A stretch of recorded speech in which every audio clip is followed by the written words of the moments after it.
Okay. It's time. It begins. In 3, 2, 1.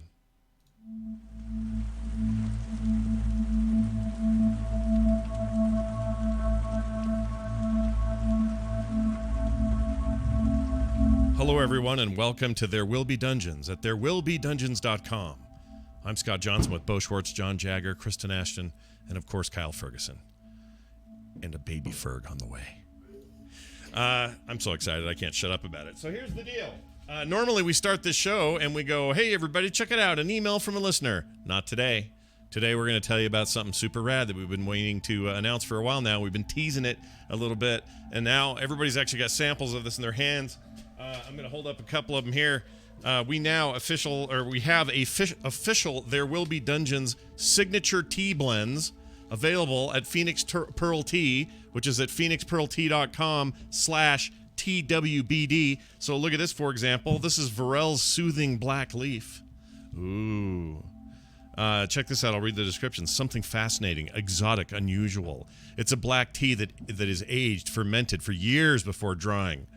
Both an idea and a proud lizard folk could get behind the flavor. It's dark, earthy, rich, and so smooth. All right, so there's just one example. Hope's Vengeance. That's a spicy blueberry reboise. I don't know how you say that. Herbal. That's pretty awesome. And then look at this. Wait, my favorite one.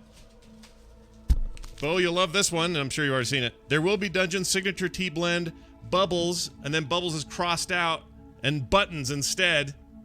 That's pretty funny. This is a traditional Earl Grey like Picard used to drink. And then everyone's favorite, There Will Be Dungeon signature tea blend, Nash Maggard's Firebolt, cinnamon orange herbal tea, and it's awesome. I've already had some, and it's amazing. You know what goes really well with the Bubbles/Buttons tea? What's that? Half and half. Oh, that's really good. For some reason, I didn't get Stanley's or Diantalis'. I don't know why. Oh, wait, maybe those are there. No, I don't have those. But I do have Principal City, which is vanilla bean black tea, seemingly nice and innocent, but as we know, villainous things happening in this city. I'm not saying you shouldn't drink it, though. It tastes fine. I just want to know who's gotten to try Pixie Blush. Oh, I tried Pixie Blush. Here it is. And it was fantastic. Did you try Pixie Blush, and did you end up seeing bunnies while you partook in the Pixie Blush? That is for other people to find out. I will say it's incredibly fun to make because it's not like a traditional tea. You don't steep it or anything. You mix it into hot water and hot milk, and it's really neat. It's like Nestle Quick but tea. Ooh. And it was really, really good. Pixie Blush is fantastic. It's mixed berry sweet matcha green tea, and sure to energize in the sweetest fashion possible, it says. Again, made just for us and available to you at phoenixpearltea.com/TWBD, or if you don't want to remember all of that, go to therewillbedungeons.com. There's a link right there on the page that says get our tea, and you'll click it and off you go.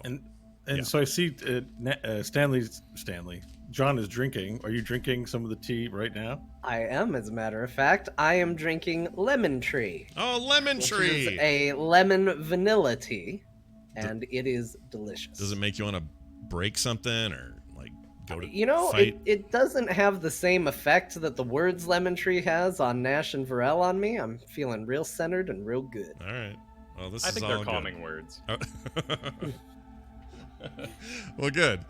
I can't wait to dig into all the other teas that have your names on them, and all these great ideas that Bo has had as a DM, seeing them show up as a tea like Dragon Engine, intensely spicy smoked masala chai. This is really good, by the way. It's not just in my heart, it's in my cup. All right. Well, that's great. Yeah, that's pretty good, right? That was really good. Can you write that down? No. You should say that every week. Wait, what did you say? I'm not gonna buy it. I'm not gonna. It isn't just in my heart. It's in my cup. It's in my cup. It's in my cup. Okay. I could do it to the. It's not just in my heart. It's in your cup. I could do like a morning jingle for it. Yeah. Yeah. All right. I'll see and what we I can played do. on all your other shows.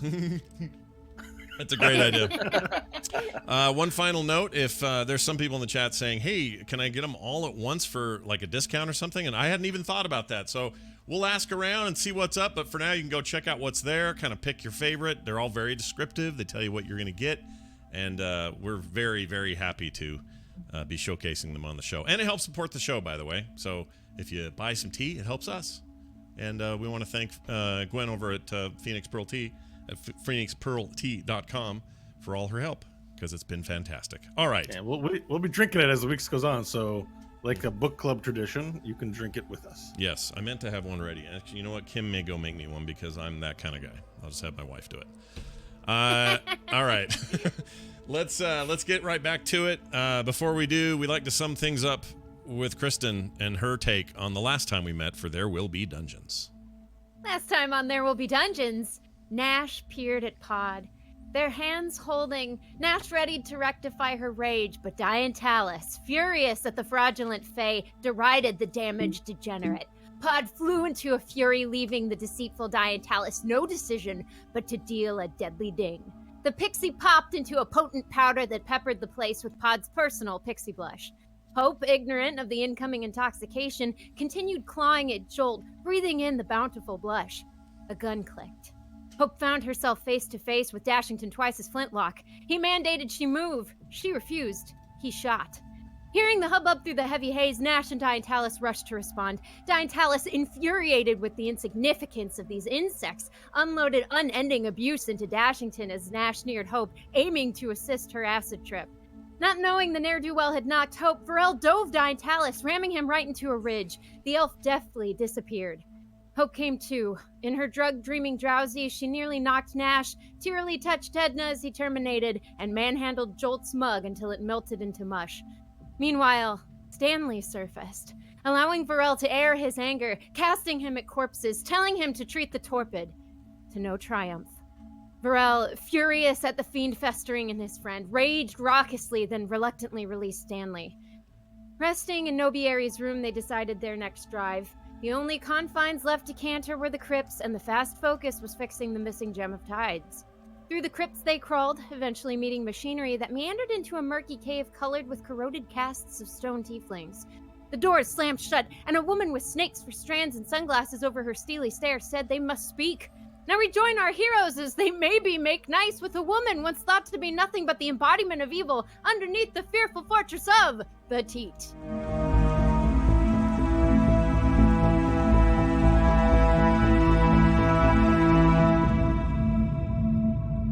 Excellent work as always. All right, Bo, we've had a week off. Give it to us. All right. When we last left, you had proceeded down farther through the crypt and into what appeared to be some sort of sewage and piping area with pumps and these metal staircases and walkways. And as you made your way down, you found a room which you had entered, and it was a large, almost like it's basically a throne room. The room opened up. There were large stairs on either side descending down. About 100 statues of tieflings all strewn about the room, and in the center a pool. And as you approach the pool, a green and gray flecked skinned woman with nothing but a very thin robe covering her voluptuous body, and a head full of snakes sort of slithering about on top of her head, and a pair of aviators on the bridge of her nose, walked out and said that we had much to discuss. She's now standing before the five of you, having just said that.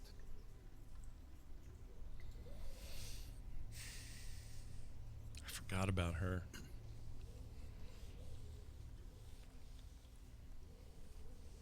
How sudden was her appearance?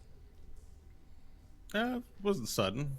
You know, you saw her silhouette as it moved in the background. Now, keep in mind there was a large pool of water up on a stage where you might expect to find a throne, and the pool of water's there. And above the pool of water, there's actually a large metal shaft that comes down from the ceiling and opens up to a pedestal. And there's a few valves on top to the side of the shaft, and where the pedestal is, it looks like something's missing. and it's above the pool of water.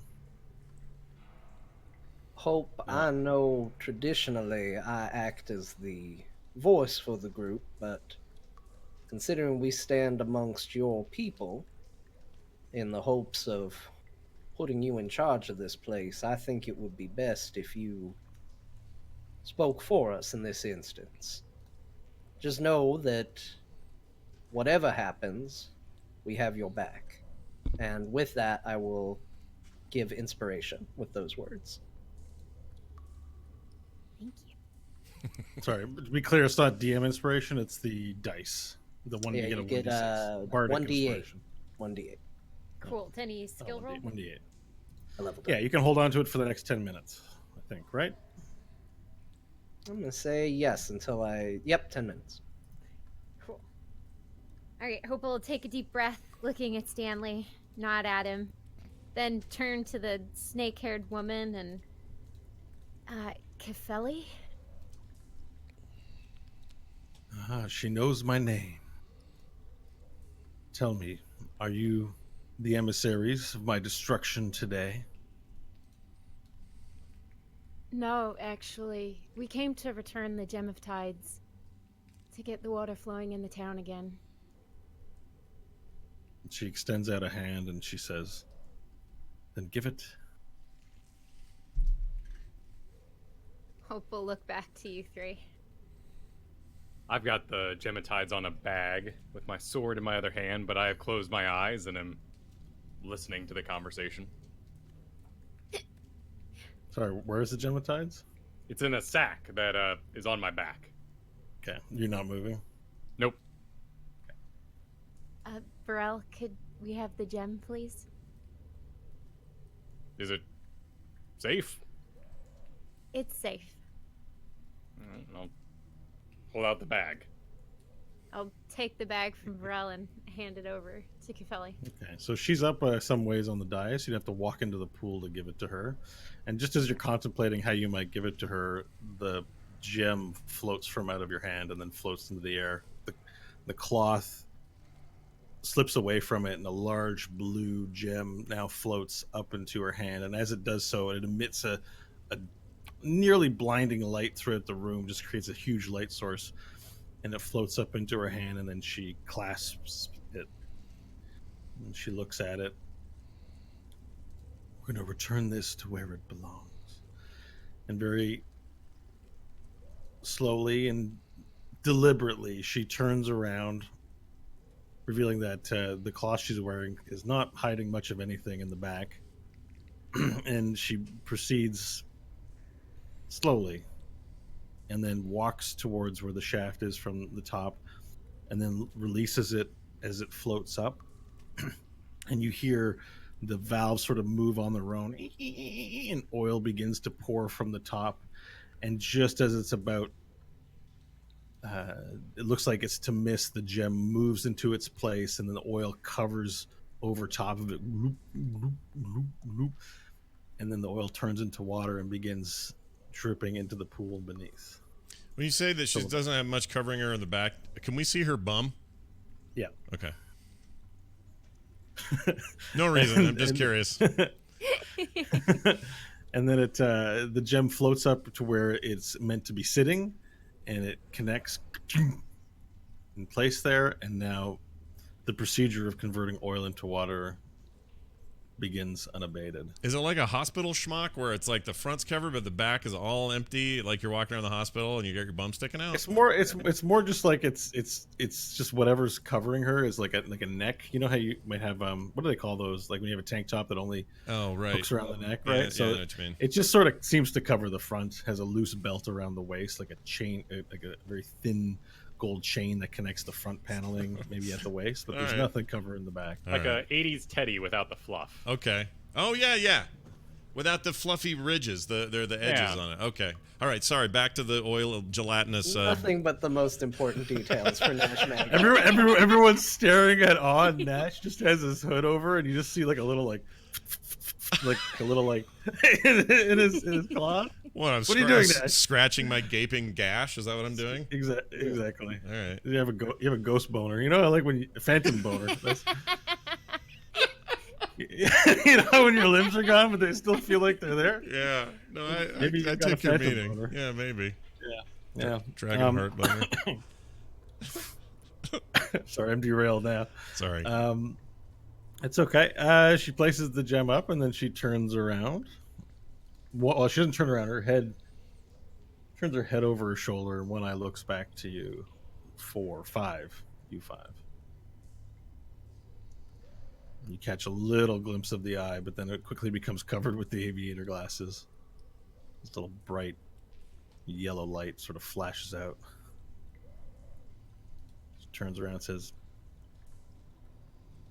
"If you're not here to overthrow me, then why have you returned the gem?" It was stolen, and we wanted to protect the people of the town. There's a lot going on outside. I recently found out I'm the heir to the throne. I'm Monarch Menos.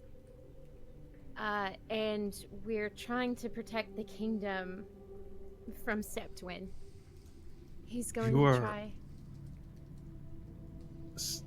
Of course, Septwin is behind this. I know this. Septwin has been trying to defeat me for centuries now. But how did you end up in here or mixed in with this in the first place? It was Septwin. He tricked us into sneaking in here. And we found a back way in. And you say you are of the House Akmenos. Yes. Name I have not heard for hundreds of years. Do you know who the Akmenos are? From what I've gathered, they used to be the rulers of this place. Yes, they used to be. Until the light of Andriesta came and blessed me with a great power. The Akmenos do not rule here anymore. Are you here to reclaim your kingdom? Yes. How can you rule with simply you? What would you rule? Child. I would rule the people outside. I would rule this fortress. And why would I they would rule listen the to you? wastes beyond. Why would they listen to you? Why wouldn't they? Because you're a tiefling. You're an outcast. You're nothing to them. Without power. What power do you have? Oh, and I take this fortress, the power behind it. A fortress is just a building. What power do you have? And it becomes a little more menacing. Hope will just stop talking and stare at her. She doesn't want to give away her information. I'm not sure of your claim. But let me tell you a little bit of the history of this place. This was indeed a kingdom, ruled by tieflings, founded by the great House Akmenos, who brought many houses here and settled. With the Gem of Tides, and she flourishes over to the gem. The gem is the source of life as it creates water. For many centuries, we protected that truth. But one day, one of us, and we are not sure who was the first, became cursed. And the curse spread amongst our ranks until it decimated all but those remaining. Like the curse of Septwin you mentioned, the treacherous one. I myself succumbed to this curse. But I knew it was wrong. And I sought the counsel of the great Andriesta. And Andriesta gave me a gift to save my people and to save this kingdom. It is with the great power of the Nurashur that I retain control of this place, in spite of Septwin's multiple attempts to wrench it from my hands. So you see, when I ask, what power do you have? You have nothing. But I have the power of Andriesta.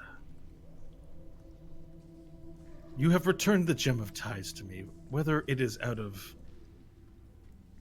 an intelligent reason to do so or out of sheer luck is the only reason I have not killed you. But I must turn my attention to the assault above.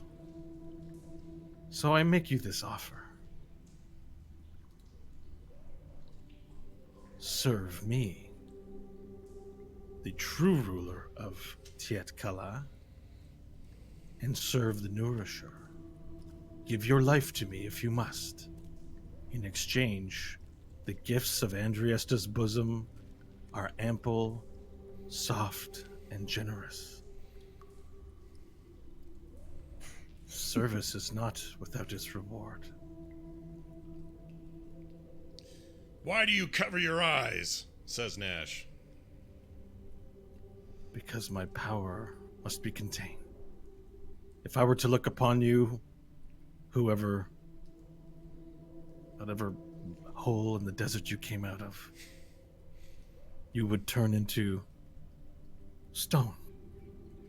Like these, my tiefling brethren who were cursed, that I had to cleanse.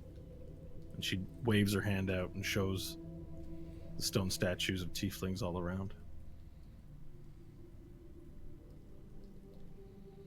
Pledge your service to me and kneel.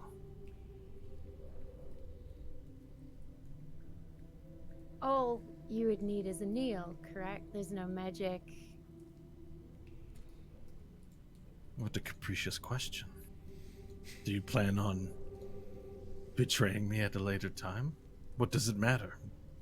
Serve me with your whole heart or die.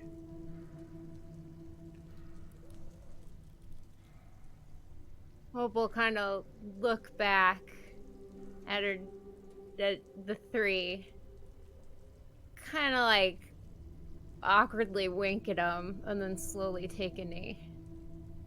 Okay, are you sorry? Are you, I don't trust this chick. I can't do it. I can't. okay, I don't. she clearly sees you wink at them. First of all, But wouldn't And it be then- the back of my head facing her? well, they're not all behind you. I guess that depends. So you want to move in front of them and wink behind them? Okay, like Oh, wink she's- behind so she can't see. She's Yeah. physically behind us right now. Okay, then she doesn't see it. Sorry, we have to agree on where everyone's standing. So you're Okay. standing in front of them. Okay, fair enough. So she does not see you wink, but she sees you turn your head, and then you go back, and then you begin to kneel. She says, "Good. Now tell your servants to kneel too. If they wish to live, that is." Why should we trust you? What's in it for us? Other than survival, because that's bullshit. You will retain the gifts of Andriesta's bosom.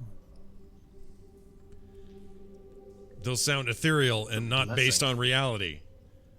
I assure you, Andriesta is real. She is a weir lord that I have been granted favor with. She watches over us. So we just base this on what you've said?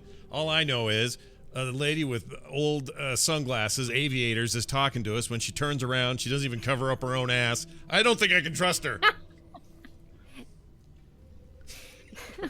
If you will not kneel, then you can die.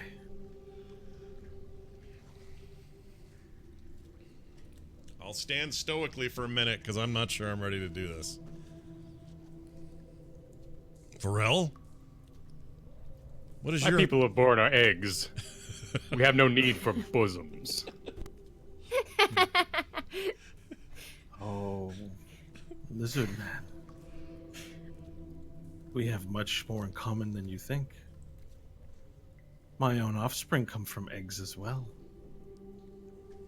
And then she takes one of her snakes and sort of wraps it around her finger and lets it sort of dance on her face a little bit. My eyes are still closed, but I'm sure it was beautiful. I'm afraid. It's only her eyes. If the legends are true, you only see in her eyes, Varel. You don't have to. You can see her hair. Yeah. Very well then. And I open my eyes and look at her down my snout. You must understand that we have been betrayed non-stop in this city, and I have grown weary of deals. I understand. Humans are pathetic creatures, driven by their own need to eat and to procreate, and think little about things that are important in this world. But I am no human, I am no mortal, and I am no cursed one. I am like you. See the reptiles upon my head. I understand you. And moreover, Andriesta does not betray, but nourishes those with unwavering commitment to her.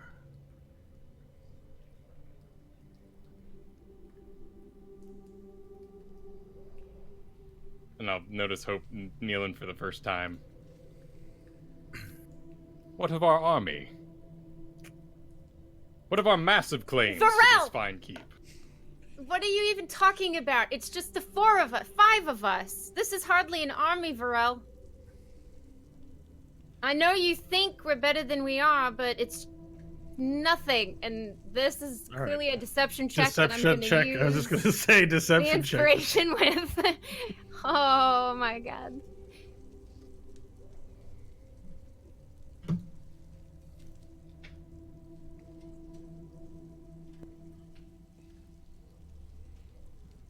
So an 18. Okay. She watches you interact. There's no reaction. What Varel? I don't know if Varel gets what you're trying to say. That'll be up to Kyle. If you choose to understand your deception or not. I stand corrected.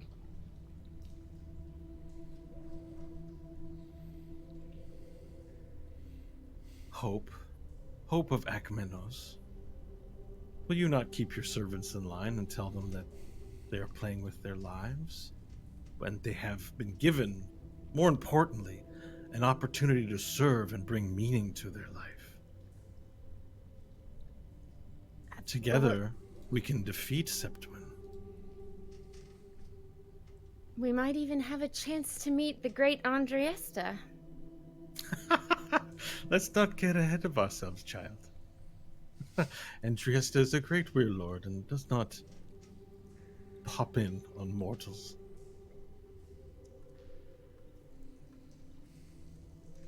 But you will be rewarded. Your unwavering commitment to Andriesta will be rewarded. The current incumbent, the ones that call themselves the Guzzle Gang, they enjoy the orgies in the church. The orgies themselves are blessed by Andriesta. They feast of wine and food and pleasures of the flesh. And sometimes I take a consort of my own, as I have in Din. Oh, so you do have human-like needs, after all. I don't have needs, but It's not just floating around going, I have snakes for hair, and I don't have to eat anything, and sex doesn't matter to me. I am an acolyte of the Nourisher. It is important to nourish those who serve you.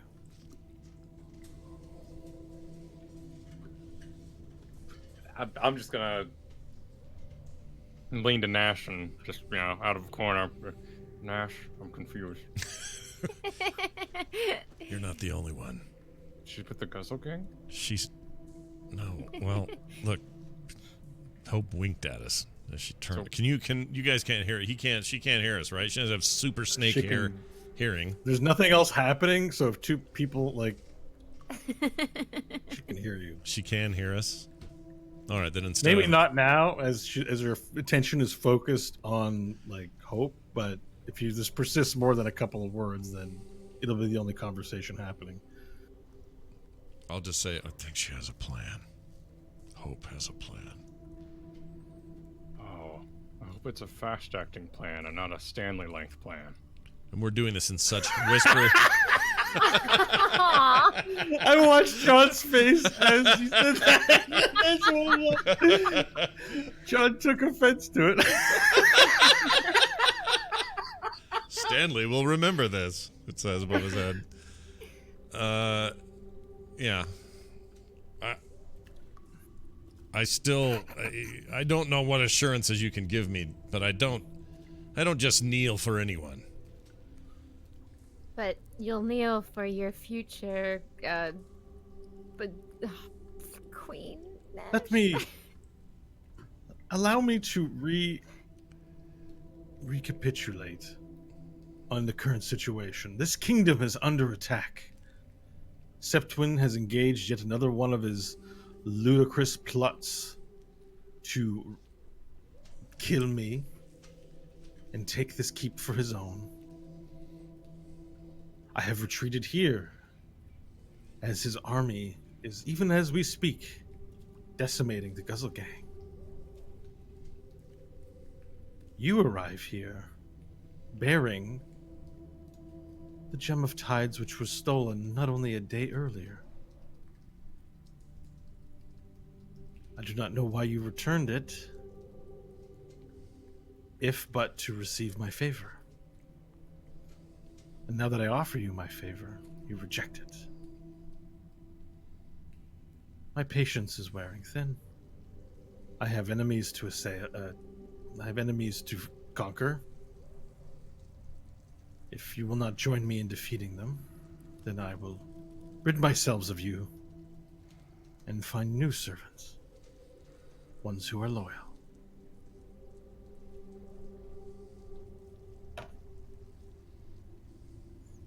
It makes all the town's water? The Gem of Tides is a magical artifact that Ronald Akmenos.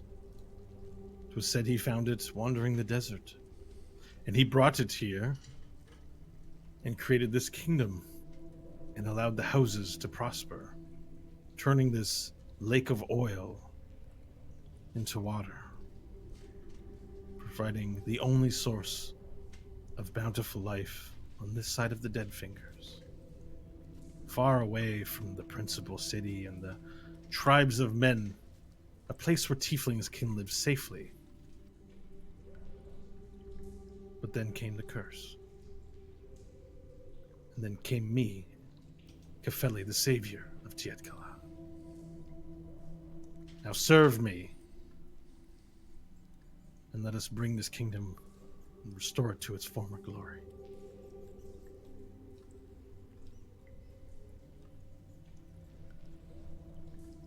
I'm going to hesitantly. I'm going to look at Varel as I do it, but Nash is going to kneel next to Hope, shift his gaze to her as he does it, with a look that I hope she perceives as, I hope you know what you're doing. Purely out of trust for Hope. That's all I'm doing this for. As you kneel, she lets out a yes. Was it a fart out of her bare butt that she doesn't have covered up with pants? It was the word yes. Okay. Whispered and hushed with a s. Yes.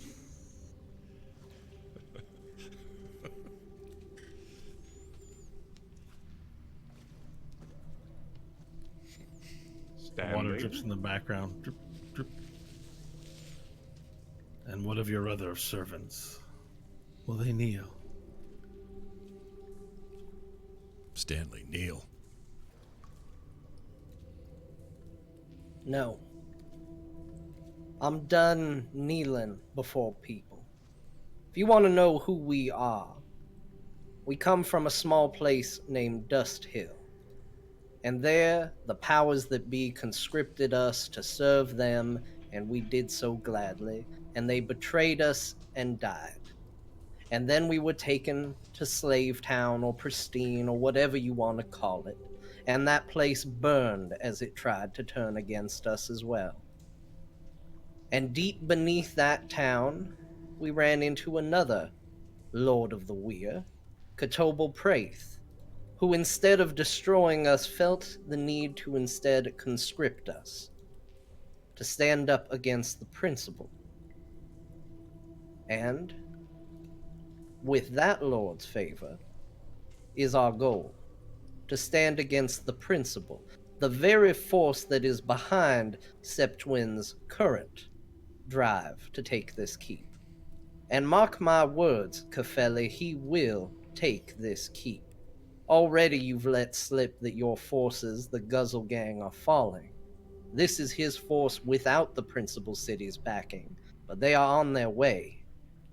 He himself tried an ambush to destroy all of us, and yet we still stand here before you. Somehow, despite your glorious vision and power, the Gem of Tides was taken right out from under your nose, and it was us that brought it back to you. You want to see our power? It sits right before you, bringing back the very thing you lost. Now, I am not going to kneel before you, but I am happy to see that this kingdom is restored to its rightful owner, the Akmenos line. And if you want to assist us, Kefeli, we would be happy to accept your aid. The traitor exposes himself. She steps back a little bit and takes off the glasses from her head. As soon as I see her reach, I'm looking down. Yeah, I'm gonna look down Me too. Everyone looks down.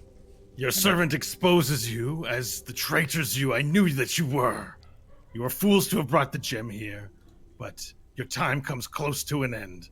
And she takes off the glasses, and all of a sudden, does anyone react to the glasses coming off? Yeah, we're Just all All look ground. down. Everyone looks at My the ground. eyes have still been closed. Yeah, I ain't looking at her.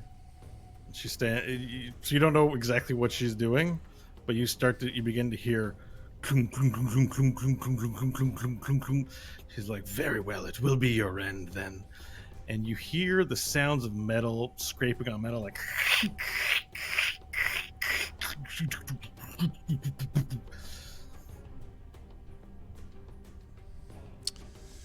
does anyone look? I am going to look over at Nash and start looking for one of them mirror patches to yank off of his robe. All right, you hear a shrill yell. You can't see, but it's coming from Kefeli. Hope's gonna dash behind one of the statues. Okay. And so, what are you doing with Nash? Sorry, Nash is looking at the ground. He also is thinking of the mirror.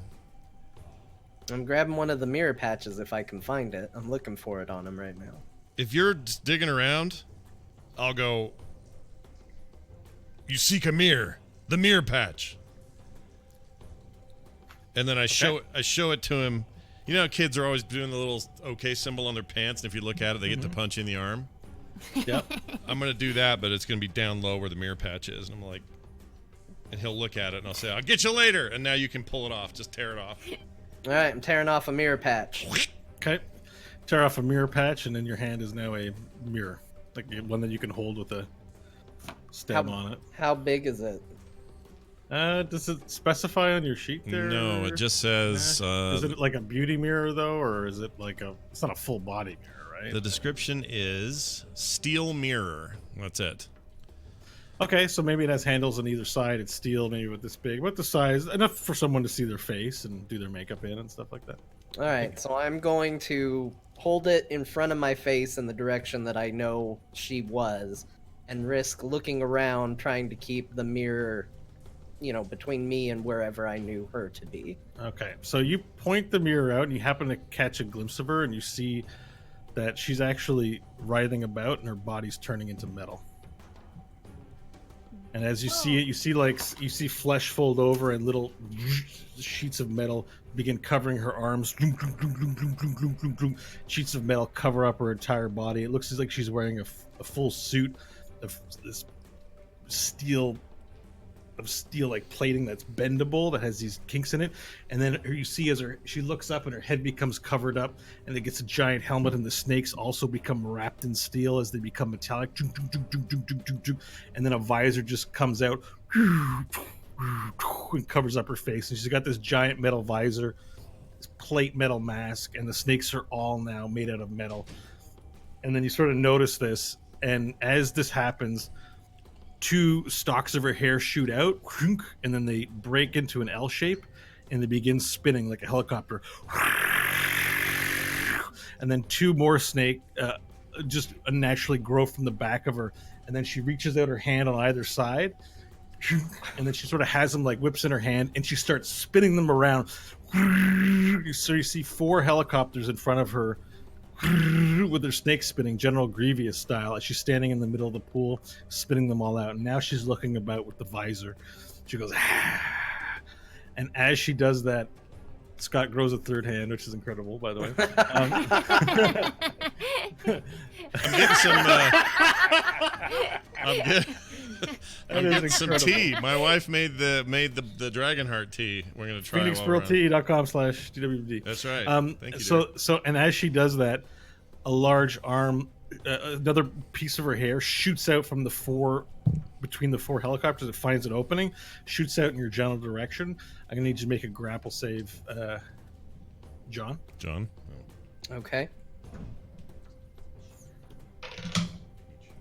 That is going to be a 18 to save.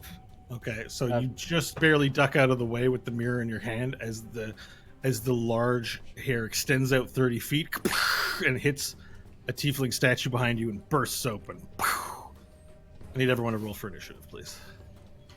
Oh boy. 13 for me. 10. 8. 16. Hope 16. Okay, so there's gonna be some new things to do with this right now that we've engaged in combat, and I need to tell you about them before we start so you don't feel like it's unfair if one of your character dies. We haven't encountered this in any of our D&D play sessions yet, but there's a few new aspects to this that I do want to share with you. So I'm going to roll the initiative first. Let's do that. Okay. So you are fighting, when you fight a difficult creature in its lair, there's a thing called lair actions, which is the lair affecting things. It usually has an initiative of 20, so it's like a second part of the creature doing something. So there will be lair actions, but most importantly, this fight will feature legendary actions. Now, legendary actions are things that creatures can do at the end of your turn. They usually get 3 charges per round, and they can do a number of things based on their stat sheet at the end of that round. So just so you can calculate it, they will get their turn, but they will also get 3 times per round something else that can happen at the end of it. Okay? Any questions? No. No. I mean, Everybody's just nervous. I mean, I'm just nervous. I'm sure we'll see something in action, and then we'll go, oh, that's what I just don't want it to come as a surprise to people because, it's a new thing. It's all good. Yeah. All right, perfect. So, so she transforms into this metal being with a visor on her face, and there's like a little intercom box where her mouth is, and the metal's out. She's made her attack on Stanley. Now, as a part of this, the whirlpool that she's standing in, this is the lair action, the pool that she's standing in begins to swirl around quickly and then shoots into a giant column of water shooting right up into the air, surrounding her circularly, and making it difficult to see her. The arm that extended out still is out, but on its way back in. But now there's a large wall of water surrounding her in the pool. Okay, Hope, it is your turn. Quick question: Did it raise her up, or she's still? No. She's inside of it. So Okay, there's like a circular wall of water. Okay. That's swirling around in a big, circle, like a or like a toilet. vortex. Okay, all right. Yeah. And Okay. you guys can see her silhouette in there somewhat, but it's difficult to pinpoint Okay. where exactly she is based on the distortion of the water. Hope, your turn. Are her arms still out? You can't see anymore, but the last that you saw her, she was spinning 2 snake whips from her hair. Okay. Okay, so we're in a room. There's statues everywhere. In the center is this column of water, and she's inside of this column of water. Yeah. Okay. Oh, that tea is good. Sorry. Go ahead. So Mm.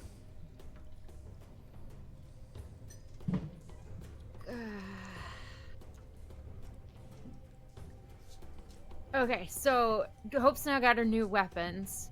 And Mhm. she has to load them, and it's going to take an action to summon the bullets, and then an action to load the bullets into the guns. Part of the special features on the guns is that you can get the bullets and load them in one action. Okay, perfect. So what Hope is going to do is, for her action this turn, she's going to call Hope for 6 obsidian nails Okay, obsidian nails. and Gotcha. get those loaded into her main handgun. Fox or Scully. Let's do Fox. Okay, so make sure to note that down. So you load 6 obsidian nails into Fox. Cool. All right. It's the more conspiratorial of the 2 guns. Yes. Yep. All right, and that'll be my turn for now. All right, Stanley.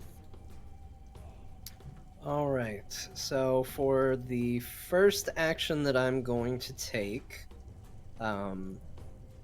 Stanley's eyes begin to glow silver, Mhm. and I'm going to use one of my inspirations to cast Mantle of Inspiration.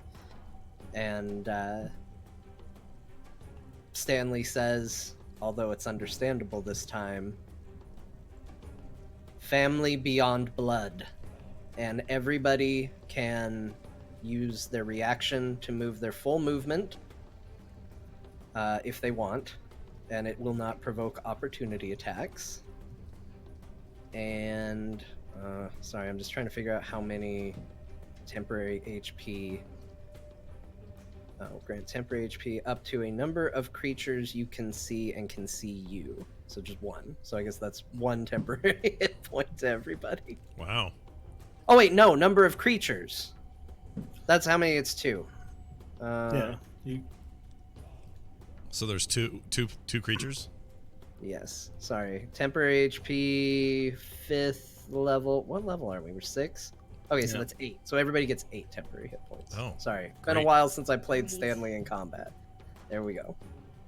And you can move your full movement, and I will do so to get behind a statue. okay, Take cover. perfect. So you're under cover. So Hope. Who else got cover? Hope did, right? Yeah. Okay. All right, perfect. Anything else you'd like to do with your turn? Well, I was gonna let everybody decide to move if they wanted to, but let me ask you, Bo, if I'm not taking a normal action, am I able to do 2 bonus actions? Or No. is bonus action just considered its own class? You get a bonus action. Alright, You can't trade in. You can't trade in actions and bonus actions like that. okay. Then just for shits and giggles, I'll go ahead and fire double Eldritch Blast at her.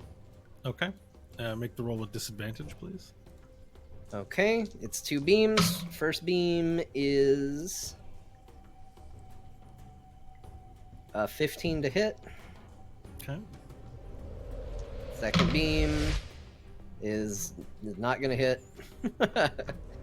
Okay, so they both you fire the beams out towards Kefeli, and they hit the wall of water and just fizzle, and they don't pierce the wall. Okay. That'll be my turn. All right, at the end of your turn, another metallic hair fires out. This is the legendary action.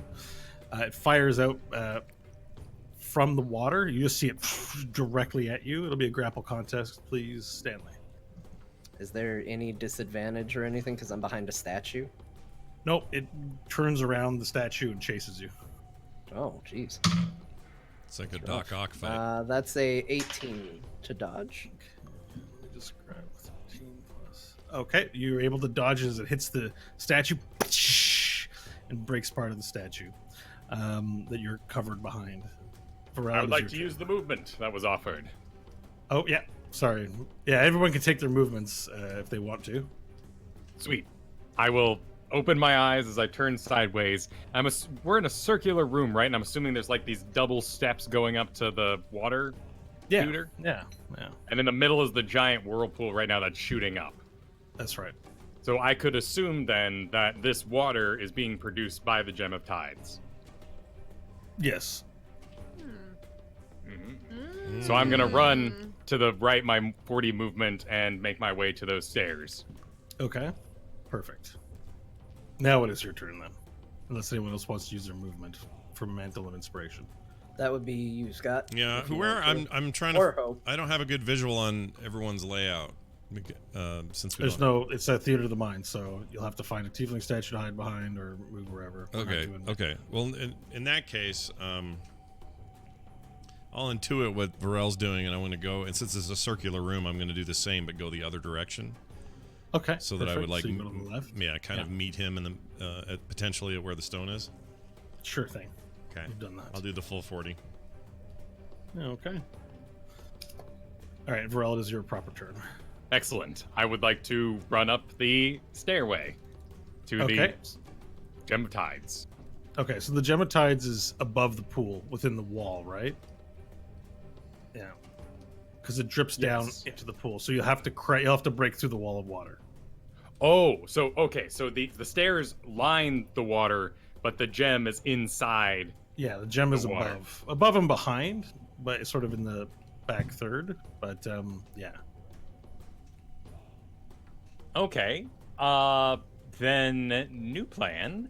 Now at the bottom of the stairs, a statue nearby. Yep. I would like to enter my rage as my bonus action, Done. and I'm going to lift the statue and slam it down on the water as to make a break in it. Okay. Okay, I see what you're. Yeah, I got it. All right. Athletics check to lift up the thing and to slam it down, making your hole. Excellent. A 25.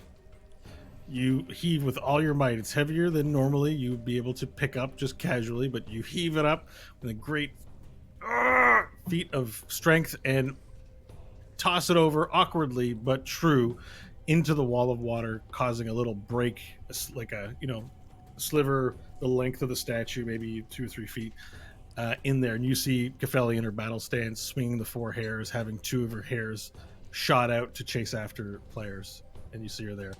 And she looks in your direction, and you see that she's wearing a visor, so you're unaffected by the gaze, but she's looking at you now. Excellent.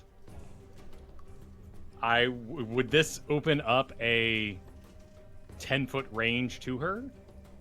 10 foot? Yes. Cool. I would like to, through the hole, do my flame burst at her. Okay, That I've created. go for it. So, boom! Is there a save for me? No, 3 points of fire damage. 3 point. Okay, perfect. 3 points. 3 points of fire damage hit. I'm just checking resistances. Yeah, so 1 point of damage. So that was Ah, movement, crap. bonus action, and body language wise, I would be, there at the base of the pool with this thing pressed down against the water, and basically look like I'm gonna climb up, in there. Yep, perfect. All right, excellent. Let's see here. I've used 1 legendary action, right? So far. Yeah, just Yeah. one. It's a new thing I have to keep track of. Okay, so she shoots at a snake at you, Varel. As soon as seeing up, another piece of her hair flies out in between the grievous whips, and that comes out. Strength contest. I have 20. I have 20 as well. I think it goes to the players in terms of a tie. Sweet, I'm down for it. I think that's... Wait. Oh, wait, no, strength score. That'd be 24. Okay, then you win. Using the so, ability, not the modifier. So the hair comes out, and it wraps around you, and then you just take it and unravel it and throw it aside. As Okay, perfect. Nash, it is your turn. Did we skip Hope? Nope, she was No, first. Oh, okay. Okay. So on your side, all you see is a wall of water. How close am I to Varel? He's on the other side. You ran up the other side of the stage. So you can't really see where he is, but it would be like 50 feet or something like that. Can I target her at all? Or is this wall of water making that not possible? You can attempt to cast your spells through it. The wall of water is not a full wall, but anything that requires you to have line of sight won't work.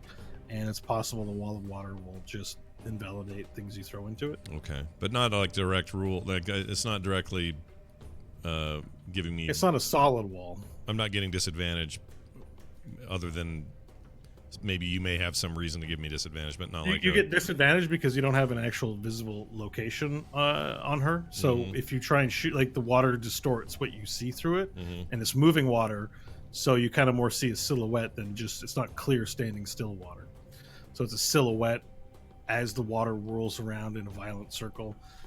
So you have a sense of where you could shoot something, but you'd get disadvantage. It's almost like they're invisible to you. But you know that they're there because you can see the shadow.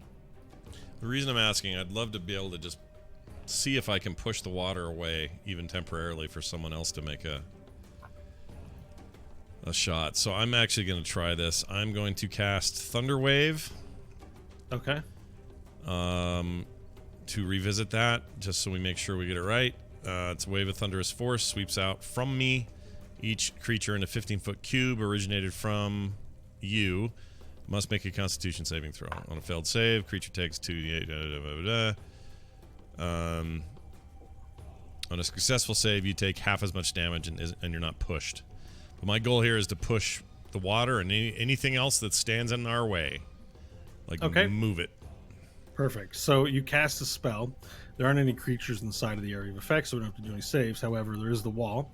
So you run up to the wall and just go bang and just thunder wave into the water, and the water just splashes everywhere and creates a temporary opening as water begins to fill back up in its place. But you do have visual contact with Kefeli now. She's standing there in her battle stance.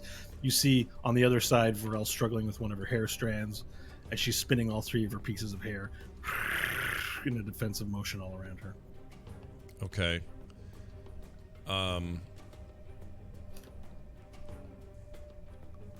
Okay, I'm gonna...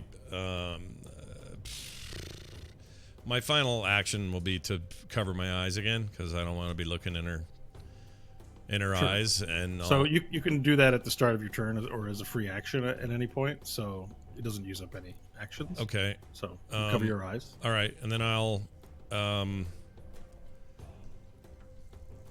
gonna yell, "She's open!" And that's my turn. Okay. And at the end of the turn, she then looks to her right, sees you, and uses another legendary action to snake grapple you.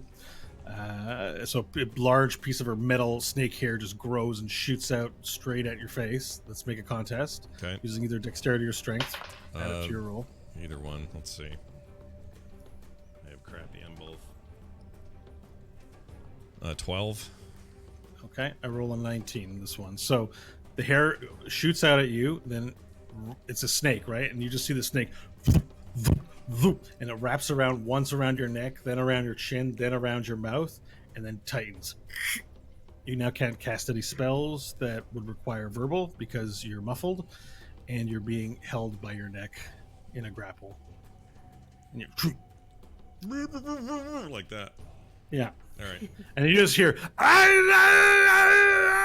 from the shadows. Bok comes out and jumps up behind Varel and tries to jump into Kefeli to do God knows what. And then one of the whips just whips him, and then it whips him into the water, and then the water spins him up. helicopters up to the roof and flies up and then flies down the ground as it goes. Ugh.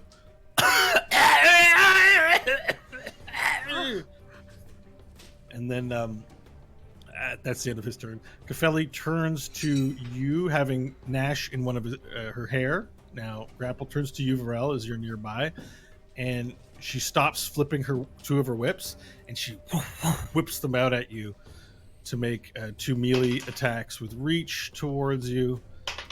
AC 16, right? So they whip out, and they miss as the teeth of the metal snake snaps the air around you as you dodge out of the way. And then finally she looks at you with her visor and it glows pink yellow, and then she fires a petrification ray in your direction. I need you to make a saving throw, please. Saving throw. What kind? Oh, sorry. Sorry, I'm checking. Hang on, before I answer, I'm checking. Man, that was intense. I was Constitution. 10. Okay, perfect. So the petrification ray envelops your body, and you begin to feel a slowness to you as the ray just, and you're not. It hasn't petrified you, but you now have become restrained. Okay. So your speed is now 0, and your attacks against you have advantage. She should have shot that at you first. Not lucky. And you have disadvantage on your attack rolls, or normal advantage, or no advantage because you are raging. However, you are beginning to slow down. As a part of the lair action, now that her turn is over, some of the water turns into a focused eddy of like a ball of, so it builds up in front of you, and Hope, you sort of peer around the corner, and then the water just shoots at you. It's a large hose of water just dousing you completely. If you fail to make a dexterity save, do it. All right, let's see. Dexterity, don't fail me now. Oh, 8. Okay, the water just hits you. And it just pushes you on the ground, and you're now completely doused in water, and you spit out water. Any mundane items that require gunpowder no longer work, including your arm cannon. However, your magical gun items will still work. Cool. But yeah, you are now completely doused in water. Okay. All right, Hope, it is now your turn. All right. You're sitting on the ground, doused in water. I'm gonna stand up, doused in water, and I'm gonna see Nash wrapped up with a tentacle, and Varel wrapped up with 1, 2, 3. Yeah, Varel's not wrapped up, but Okay, he's fighting one though. You can see his skin begin to turn a sickly brown pink color. Gross. Okay, so what I'm gonna do is I'm gonna use my first action to use one of my attacks to try and shoot the thing that's grabbing Nash, the tentacle, and see if I can break it. Sure. Or at least okay. weaken it. Cool. First attack on the metal hair. Do it. Okay, so it's gonna be a 16. Okay, you hit. Roll your damage dice. Okay, and I have a question for you. Sure. This is the obsidian bullet, and it does extra damage to wood, metal, or rock creatures, but I don't know if her casing counts. Or her casing. Well, if you you fired the bullet, yes. so the bullet would do that, right? Mm-hmm. Let me look it up. So obsidian nails. Ammunition is made with magical rock mined from the darkest hidden corners of the cosmos. Cool. If I wrote that. You wrote it. I was like, oh, sweet. If the target hit with an obsidian nail is a creature object made of wood, metal, rock, it deals an additional 2d8. Yeah, that's hit with your bullet. So if you shot it, it hits. You do an extra 2d8 damage on top of your base weapon damage, which is 2d8, I think, for a revolver, plus your modifier. And then the obsidian nail must succeed on a 16 Constitution save, or it shatters into fine particulate. So roll your damage dice. All right, 18 total with that extra damage added. And it fails the save, so the hair, as the bullet, you shoot out this black bullet, and it creates this black tracer through the sky as it connects with the hair gripping Nash, the metal hair, and it connects and it cuts it in two, and then the whole hair just shatters into fine particulate, and there's metal dust everywhere in front of you, Nash. And all of a sudden, you're let go on the arm. You're completely freed. Hope has freed you with her shot. Oh, actually hurt. I shouldn't do that. Cool. So What else Nash would you like is to do? free. Yep. Yeah. And then I've got one more attack. Is there another tentacle outside of the water by Varel? There are a few hanging on the outside, but they're beginning to retract because they've missed their target. So you could aim for a hair, or you could angle yourself and shoot into the opening Varel's made, or Nash. Since I stood up, that takes half my movement, I believe. So would the other half take me around far enough to see you through? can choose one side and angle a shot in, either on Varel's side or Nash's side. Perfect. So I'll angle myself to Varel's side, and I'll aim inside and see if I can't hit her in the face. Okay, perfect. Do it. Going to be a 17.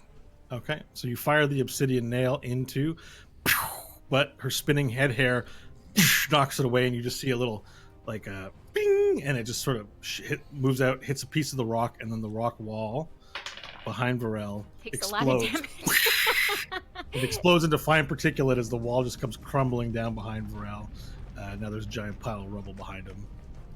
Extremely dangerous when those bullets miss. There's a giant pile of rocks fly off the wall. Anything else you'd like to do? That's my turn. All right. At the end of your turn, as you make that shot, a hair shoots out from her head and flies towards you, Hope, for a strength grapple. Oh dear. I got 11. 10. The hair shoots out and wraps around your neck once, then around your chin, and then a third time around your nose and mouth. Not suffocating you, but it clenches, and you're lifted off the ground all of a sudden as it's got you by the neck and lifted you up in the air through the wall of water. Oh, it didn't use my hole? We don't get opportunity attacks on these things flying by, do we? No, Okay. but they can be attacked. Yes, and it's through the water. It's not through your hole. She can shoot these through the water without penalty, it seems. So Stanley, it is your turn. All right, so has the water from Nash's disruption filled back in, or can I see her? It'll fill in at the end of his turn. Okay, so I've got vision on her for the moment. I am going to target her, and I am going to cast heat metal on her stupid metal head. Okay, perfect. Let's see how this goes. So, Her stupid metal head. So stupid. Stupid head. All right, we're going to ignore the fact that it says choose a manufactured metal object because this is not manufactured. Yeah, that's weird. If you fight like a rust demon or something like that, does the spell work on it if it's like metal is part of their base physiology? I mean, metal interesting. isn't necessarily a natural thing. I don't know. That would be your call, Yeah. I guess. We're going to call it okay. We're going to call it okay in this case. Any creature in physical contact with the object takes 2d8 fire damage. It is her, however, so you go ahead and heat the metal on her head, Yeah. and it turns red hot. It doesn't do any damage to her. What? Ah. It's burning red This creature. because it's her. She's not wearing it. It's her. She's metal. All Yeah. right. I'm gonna take. You can, if you want to take it back. I think we can because No, of the way it's no. worded, Let's have a dumb hot head on her. It might make it vulnerable to attacks, given that the metal is more malleable now. I don't know what that might happen there. Sure, why not? We're gonna throw out diplomacy and send it at her dumb hot head. Cool. All right, make an attack roll, please. Great. Stanley's mad. That is going to be a 22 to hit. All right, it hits. It dodges the grievous whips, finds its way through, and connects. That is 9 damage to the hothead. Okay, and because it's vulnerable, it's going to take 50% more damage and do 16. Oh my gosh! Nice. Yeah, well done. That heat metal did something, you guys. Yeah. Wasn't a waste of a spell.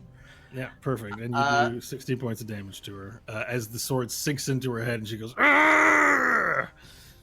She doesn't like it, clearly. I got a good feeling about this. And then I will see. That was action, bonus action. My statue's taken a little damage, so I'm gonna just crouch down behind it. Okay. Perfect. Crouched. All right. Varel, it is your turn. Cool. Now, So I'm just before we start, I want to make sure you don't have to do a thing because of what happened last time. The straight must repeat the saving throw at the end of its next turn. Oh, so at the end of the turn, you're going to make another saving throw with regard to the ray that you were hit with. So you may proceed with your turn. Cool. My speed is 0. What's in range of me? She's about 10 feet from you, so the statue's in range, the wall of water, her hair flitting about. You might be able to catch one that has decided to attack you. Would I be in range of the one that's grappling Hope? To slice it? Yeah. Yes. Cool. All right. Well, I'd like to do Flame Burst to her, so 3 points of damage at the 10-foot range. Okay. Reduced down to 1. And then I will swing a double attack into the All thing right. Let's attacking make the Hope. first one. Attack rolls against the creature. Have disadvantage. Yeah. Cool. So you have advantage, so it's just normal. It's one Okay. roll. Sweet. I will cancel it out. Wah! Oh, a 1. Fantastic. Uh-oh. Make another one while I figure out what to do with that one. Okay. Second attack is a 12. All right. So you bring the sword down, and it slips from your hand. Hmm. And the second attack fails as you don't have the sword in hand with the 12. As you attempt to cut it, it sort of just falls down to the ground about 7 feet away from you into the pool of water. Okay. Those were my actions since I can't. All right. Let's make a saving throw. Saving throw. Does anyone want to help him with his roll? How can we help him with his role? Bardic inspiration or so? I don't know if there was. I can't. It's been used. All right. Use the roll. All right, I got an 11. So The sweet symptom becoming petrified on a failure or ending the effect on a success. You now begin to turn to stone. No. All right. Well, wait, I am stoned though, right? You are now stone, but you're holding the water open where you are now on top of the statue. Aw. You're standing near the Cool. statue, so you've held open and you are now petrified. Excellent. What a stoic way to receive that news. Nash, it is your turn. Damn it.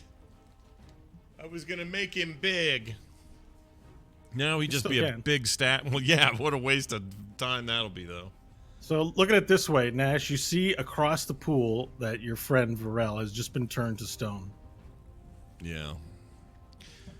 Yeah, I don't like that at all. So what I'm going to do is I'm going full dragon right now. Yeah. Woo! Yeah. So let's blow it out. Full dragon, let's go.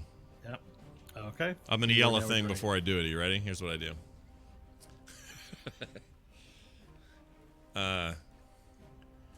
Hold on a second. Okay. In dragon form without a hitch.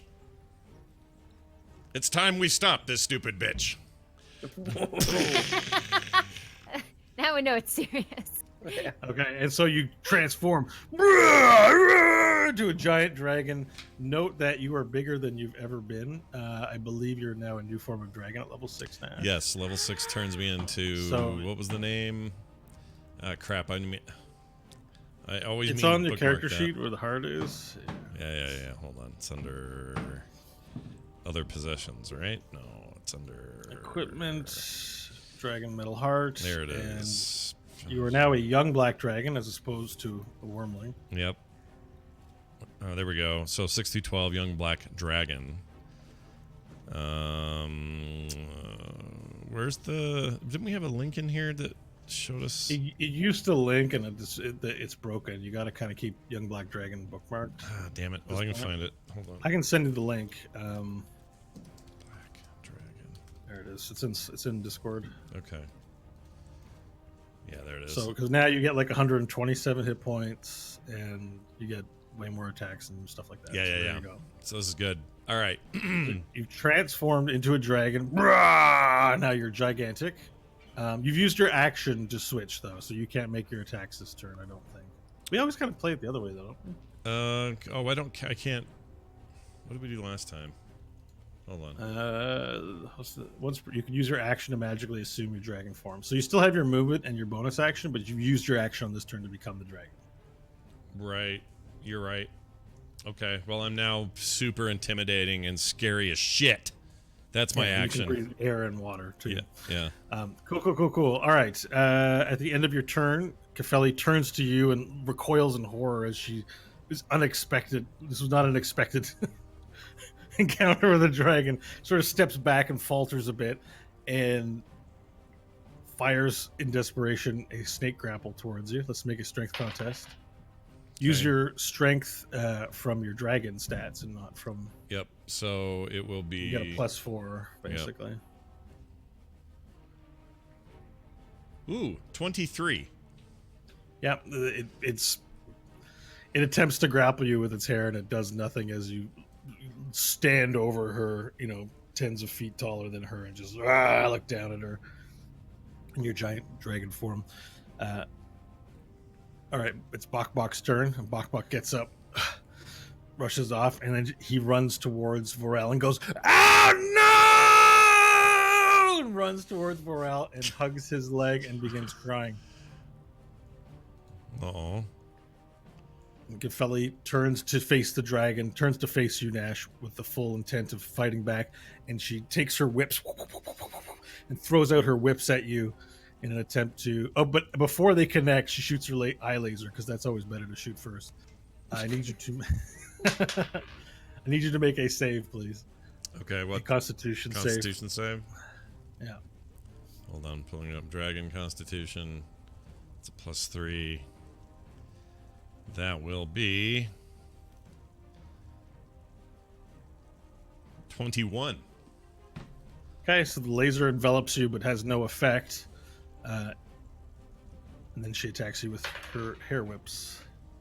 3 and 3. Okay, and they don't hit. They just connect to your giant dragon body and don't do any damage. She recoils in horror. For the lair action, she then attempts to douse you in water, pushing you back. Now I need you again to make a save, but this time for dexterity. Dexterity save. Yeah. +2. 15. Okay, so she douses you in water, and you just look at it, and you breathe it in, and it does nothing to you as you above her. Okay, Hope, it is your turn.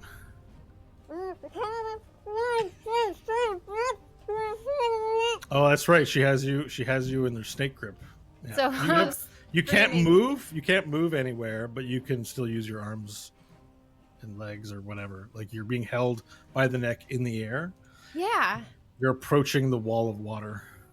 but I could still shoot. You can still shoot.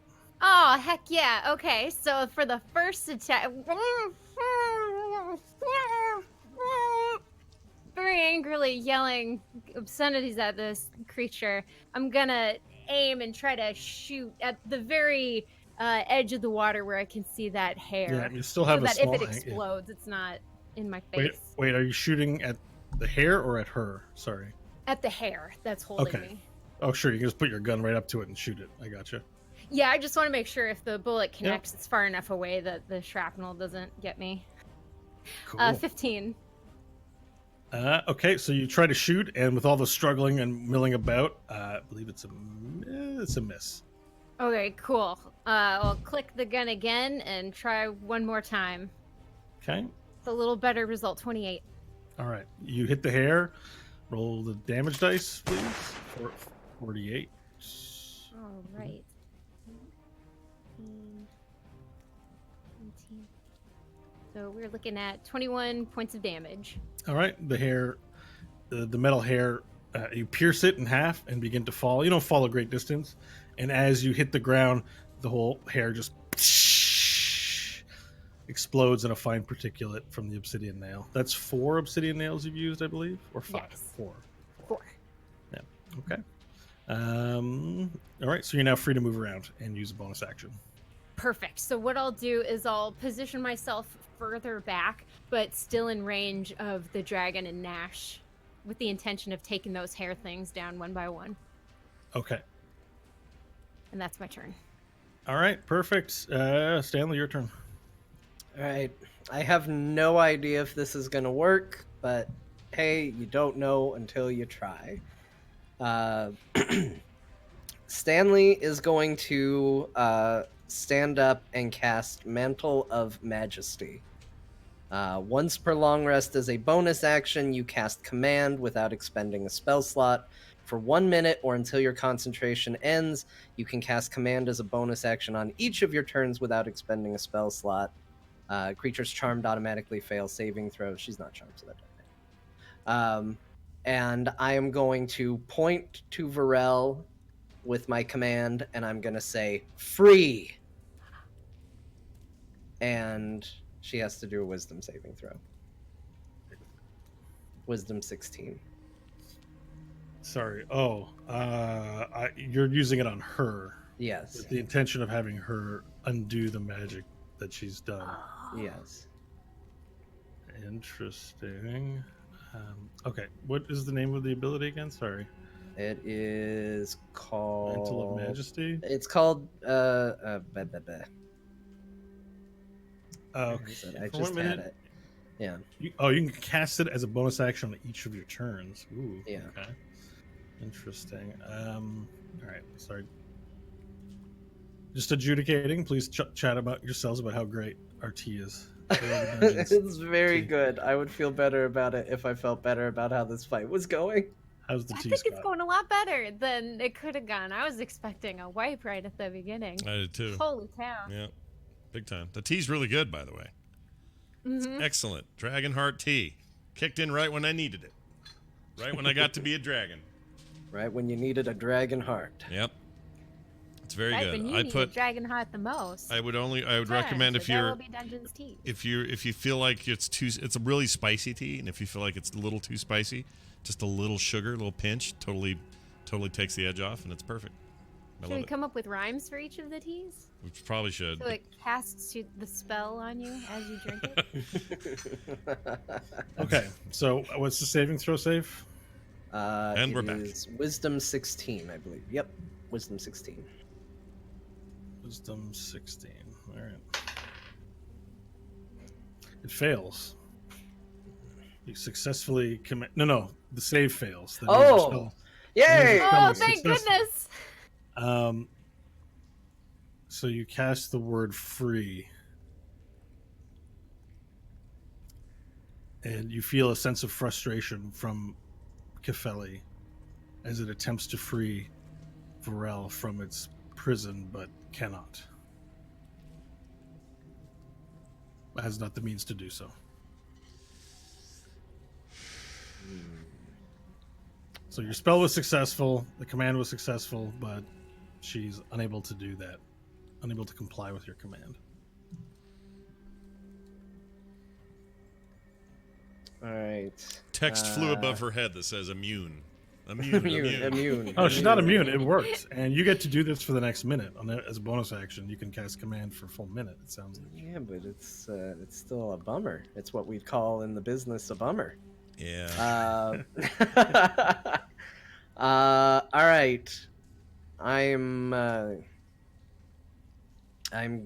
guess what I'm gonna do then, because that was my bonus action. I feel like we gotta do some damage to this lady. I will throw out vicious mockery. I will raise the megaphone, and I will go. Okay. Don't laugh. I know it's not a lot of damage. It's fine. It's just funny. Damage to your self-esteem, that's worth it. Yeah, she's made of metal. There's not a lot of. We're getting too used to Diantalis being around. It's 50,000 points of damage. Yeah, Stanley doesn't quite. Where's the Eldritch Blasts? I have them. They're not great. Stanley says, I see you've lost some of your hair there. Perhaps you can pray to your shitty booby goddess to get some more. She's got another wisdom saving throw she has to make. 16 again? Yeah. Fail. For you. Right? Yeah. So that is 5 points of damage, a whole Okay. 5. You do 5 Psychic points of damage. All right. And has disadvantage on the next attack roll. Oh, good. Good. Disadvantage. Cool. All right, that's what you do. And she goes, ah! There's a sense of irritation comes from the intercom that where her mouth is, Optimus Prime style. Varel, it would be your turn, but it's not your turn. Nash, your turn. Oh my lord. Okay. Now the water has risen back up in front Right. of you from your thunder wave. Now when It it hasn't cleared out. when it talks about me being amphibious, meaning I can drink, I can can breathe breathe air water. or water, which means if there was a lake here or Oh, but something, your I could. body's in the middle of that wall now. That's fine. Oh. Your body is in. Yeah, you can see her. Your body's in the middle of that wall. I forgot you were dragging. Oh, of the water. Right. Okay. So it's because you so, thunder waved it away, and I was Right, like, "Oh, right. the thunder wave effect is over." But now you're standing in the wall, like no problem. Okay. I want So- to try something new here. You can cast any of your spells from Nash form, or you can do all the dragon stuff that is available to you.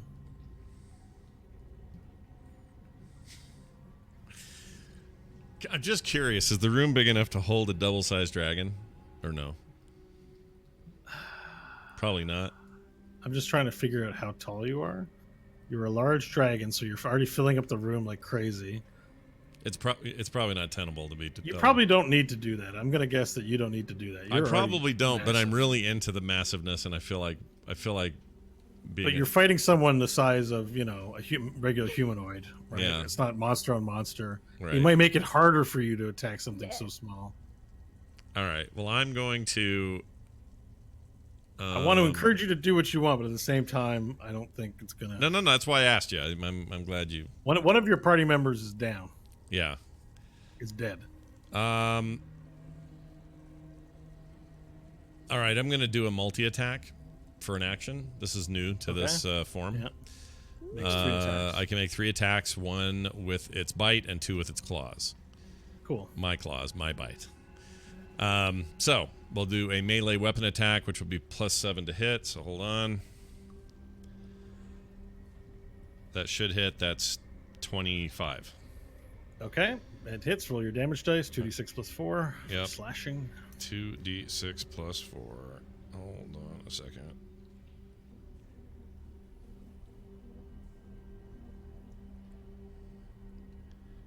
$16. Okay. Make a second one. Make your second claw attack. That one is 22. Oh, do I need to do hit on that also? You did do a hit, yeah. Oh, sorry. I knew that. Plus 7 to hit. Yeah.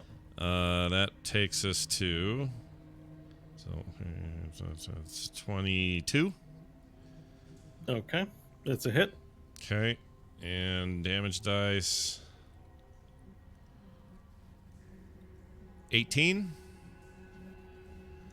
Okay, perfect. So you're up to a total of 34. Right, and I should have And now one. you have your bite. You have a bite attack. I You have got my one more bite attack attack. roll to make. Yeah, You which got a is bite. another +7 to hit. Okay. What was that? That's 20 total, not natural. Okay, it's a hit. Roll your damage dice. Okay. That's 2d10 plus 4. Oh, right. Plus 1d8 acid damage on top of it. 2d10 plus 4, you 4. say? Yeah. 12 damage. 12 piercing, and now roll 1d8 for extra acid damage that you pepper on top of it. 1d8 on top of that is 6. Okay, so that gives you a total for the slashing and piercing damage of 46 points of damage. Every Now, dragon. she's resistant to that damage, Oh, so she it's is? going to be Okay. cut in half All to right. 23. Every dragon should have a team of accountants walking around with them everywhere. The he goes. acid damage is full damage, so it's 50. Okay, so the party's done a total of 52 damage to the Medusa. What you've done now is basically you just clawed her, and she hit the ground. You clawed her again. You're basically trampling her and biting her viciously, and any normal humanoid would be torn up by now. But it's just like this metal doll that you're just like a dog chewing a toy and trying to rip it apart. But this thing can take a pounding, and it's just like you're pounding it in, like a Transformers movie where the Transformers get pounded into things. They're still going like that. You're just pounding this thing with your claws, just trying to rip it to shreds, and it's still staying together. But you've done, 40 damage to it That's what it as sounds you like. trample it down. Okay, right. perfect. It makes an attempt to grapple your neck again through all this at the end of its turn. Can you do a strength contest for me, I please? sure can. Dragon strength, so plus 4 to your roll. So here we go.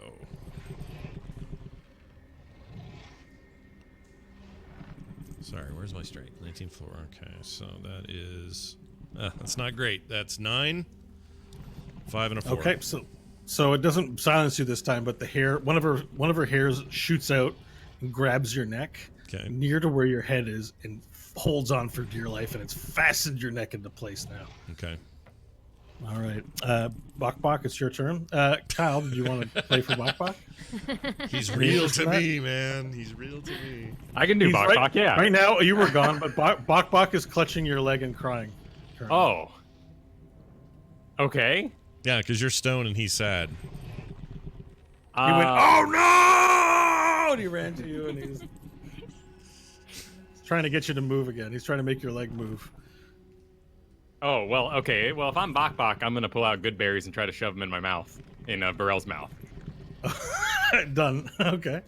So, and if when it doesn't work, he just starts smearing them like jelly and trying to get them in there. Yeah, exactly. Okay, perfect. So you're trying to put good berries into Bok's stone mouth. Or into Varel's stone mouth, sorry. Yes. Okay. And any other actions, or are you done? I mean, that'd be my full turn. I have to crawl up Burrell and get on his face and smear those berries. Perfect. Okay, so Kefeli then turns to you, Nash, again with the grip, and she attempts to hit you with a petrification ray. Oh, Lord. I need you to make a Constitution save, please. Okay, can do. So that is going to be a 19. Okay, it douses you in its cold, uncaring stone feeling, this buzzing, but you're able to shove it off with your dragon resilience, Oh, good. and it doesn't affect you. And then 2 more snake whips come out and attempt to assail you.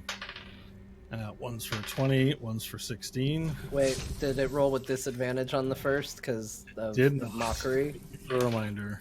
Oh, good one. That was a John. 2. So it misses you now. The second one connects. Okay. But yes, the mockery did successfully avert an attack there.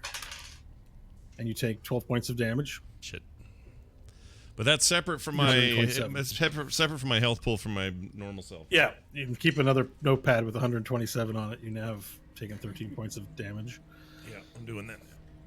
Yeah, this thing's kind of OP. You have 127 hit points. Okay, and then as part of the lair action, the water attempts to douse you, Stanley. Can I need you to make a dexterity save, please? You got it. Dexterity saves are my specialty, except for charisma saves. That is going to be 21. All right, pushes you towards the back of the wall. Oh no, yeah, it attempts to push you towards the back of the wall. It misses you, and a laser of water just fires down, douses some statues to your left. Take that, Okay. statues. Hope it is your turn. All right, I'm gonna aim and I'm gonna shoot at the hairs that are holding on to Nash. But while I'm doing this, I'm gonna scream out, Kefeli, you tell us how to reverse what you've done to Burrell. Okay. Okay. All right, the first one is going to be a 24. Okay, that's on the hair grasping Nash. Yes. Roll your damage dice. That's obsidian nail number 5. So 27 damage. Okay, it obliterates as the hair strand produces yet another piece of her head hair missing. It's also red from heat, the top of her head from the heat metal that is active, I believe, from John. And it explodes into particulate yet again. You have another attack action. All right. And you said she had hit at Nash, correct? With strands. Are those still out, visible? Yeah, I mean, she has like tons and tons of hair stakes. It's seemingly endless. Gotcha. Okay, seemingly endless. So can I see her from where I am, kind of around the corner of the water? You can. Yeah, you can. All right, I'll shoot her bum, I guess, because that's what I would be seeing. Okay. So I'll try and shoot one up her bum with 23. It's a hit. She Awesome. attempts to, just before she tries to move her swinging hair around, and she tries to block her bum with the grievous whip, but it misses, and the bullet enters quicker than she can dodge it. Awesome. Bum shot. Bum shot. So 26 damage for that one. Okay, and she has to roll a saving throw for the particulate. 16, I believe, right? Yes. Okay, so as you hit with the obsidian nail, it enters her butt cheek, and then it explodes a piece of the metal armor off, and then the rest of it. There's this large explosion of metal as it turns into particulate and distorts the whirlwind. It covers you, Nash. You're covered in like this weird metal shrapnel that doesn't hurt you, but just is all over the front of you. And then there's this sort of cloud of smoke where she is, where all that particulate turned into a fine dust, and then sort of Terminator style, like having just appeared, and she sort of kneeled on one knee, and she doesn't have her armor on anymore. It's just her natural hair snakes. And she pushes out her hands, and little flames grow in her hands, and she looks around. Some of her hair's cut off from where you shot, but she's not covered in any armor anymore, and her eyes are now out, and they're smoldering brown and yellow. And there's a feral look on her face. She goes, and she shoots out her hair snake at you. Hope. Okay. Sorry, I realize you. 20. That would hit. It's not a hit. It's Oh, It's a sorry. contest. A good strength. An 11, yeah. All right. So the hair this time, an alive, wet, scaled snake sort of just shoots out from her head and wraps around your neck and lifts you up yet again, silencing you. But this time it's not covered in metal. Okay, Stanley, it's your turn. All right, I am going to pick up the mirror, continue holding the mirror that I have in my hand. I'm Yeah. going to hold it directly in front of my face and stand up from behind the statue that I was crouched behind. And I'm going to continue to use my mantle of inspiration and give a command. And I'm going to say, "Look." Okay. And- Saving throw. Wisdom Saving throw. 16 saving throw. It fails. So that means you're successful. Great. You give the command. You give the command to look, and Kefeli, overcome with an ability to control herself, she compels herself to turn around to look at you, and she sees her mirror, and she goes, "Ah!" And she now has to make a. Was that loud, Scott? Yeah. I think I saw what happens when Scott poos his pants. Yeah. Oh, what happened? I've got to make a saving throw. It's a Constitution. Okay. The chat room It drinks. fails. And she looks at it, not sufficiently to petrify her immediately, but her skin begins to wither. She drops everyone she's holding, and she goes, "No! No!"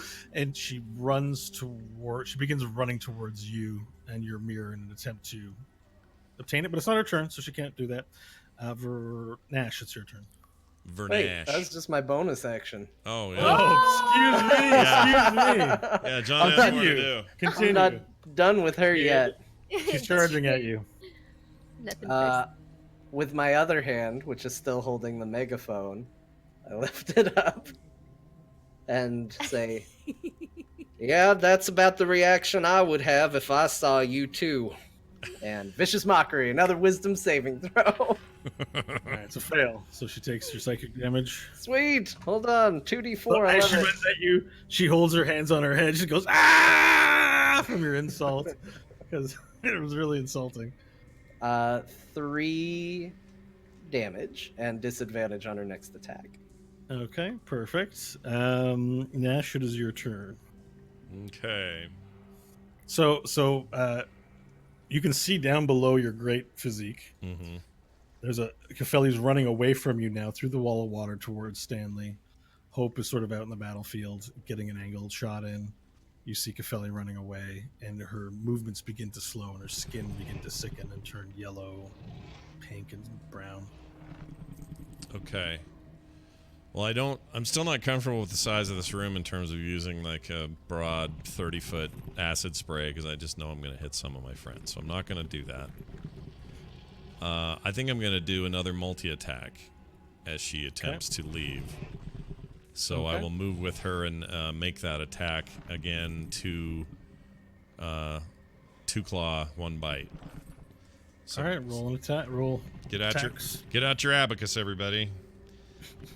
All right, first one. What do I get? 7 to hit, so that's 26. Hit. Okay. It's 2d whatever. How much is it? It's 2d10 plus 4. 2d10 or 2d6. Yeah. 2d10 plus 4. Oh yeah. Oh, it's 2d6. Just claw first. We're Sorry, doing they claw have it first, ordered right, bite. right. They order it bite and claw, but then you're doing claws first. Then Right. They have it. It's weird how they do that. Okay. 2d6 plus 4, so that's 8. okay. And then hit on the next claw. Let's see, that's 14. Okay. I hit. That's a miss. Ah, shit! That's a miss. Here, Okay, wait. now you can do your bite. I need an angry sounding. This is my angry dragon. There, I'm angry about missing. Okay, and then my bite. Okay, that has to be it. 21. Hit. That's a hit. It's a hit. Okay. And 2d8. Or 10, sorry. 2d10 plus 4. Okay. So how much is the total damage? That's going to be. Hold on. I'm just rolling them. So that's Don't forget. 14 plus 4, so that's 18. Okay, 18. And your first hit was how much? Anyone remember carrying it? I forgot to write. Oh, it the down. very first one? It's like 12, right? 12 total? Yeah, I think so. I cleared Okay, it, so perfect. I'm not sure. So you scratch out at her and trample over her with your bite, and you begin biting her, and she's surprisingly still resilient. Her bones don't break like you'd expect. Her limbs don't move. You're damaging her, but it's like beating up a rag doll as you pounce on her and chase her down. She dodges, but you keep hitting and biting. She turns to Stanley again and sees the mirror and just has to look away. She can't look away. She attacks wildly around her. The only thing within range is Nash, so the swords or the snake hairs are coming at you. One of them hits you. You Was take. the first one at disadvantage? It was, yes. The second one hits for 6 points of damage against Nash's dragon form. And then, because she doesn't have a petrification ray anymore, she can't shoot out her laser. She just looks around wildly to see who she can see. And she does catch you, Nash, within eye shot. You're going to have to make a saving throw since you're not averting your gaze. Okay. Same with you, Hope. Okay. I ain't going to need constant. And actually, Stanley as well. No, Stanley, you have the mirror in front of you. That's right. So Hope and Nash have to make saving throws. Okay, real quick, just clarification. It was 6 points of Constitution. damage toward me before I do that? Yeah. Okay, 6. Yeah. 5. So I'm going to screw that up. Oh, That's 5. five.